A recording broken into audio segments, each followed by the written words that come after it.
Welcome to the only daily podcast focusing on compliance news of the day. Each morning, start your day with a cup of coffee and Tom Fox, the voice of compliance, to hear about 4 of the top compliance, corruption, or leadership stories you will need to start your day.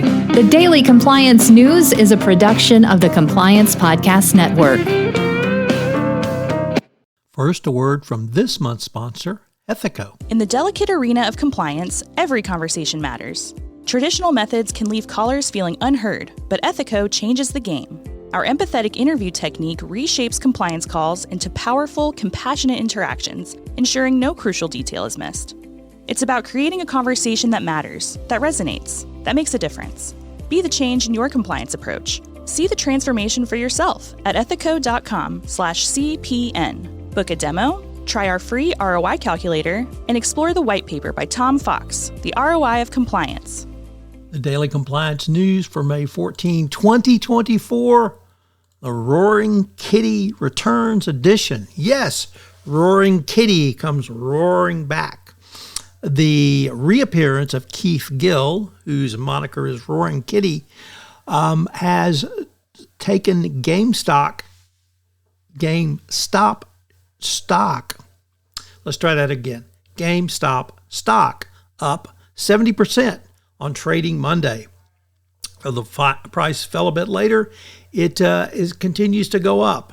So for those of you who follow the GameStop meme stock, this is your time yet again.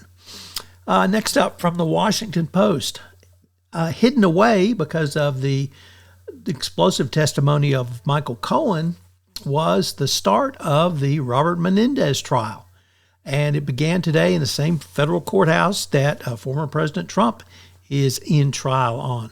Menendez, who dodged a conviction on 2017 on a different set of corruption charges, is once again charged for bribery, extortion, fraud, obstruction of justice, and acting as a foreign agent. He could certainly face some jail time if he's convicted this time around. This is the gold bars case. Next up, from the Wall Street Journal, Risk and Compliance Journal, Dylan Tokar reporting that U.S. regulators took another step on Monday, bolstering anti-money laundering safeguards with a proposal to require that certain investment advisors identify their customers or verify the identities of their customers. The proposals, which would extend identification requirements that already exist for broker-dealers and municipal funds, is a part of a broader push to deal with money laundering.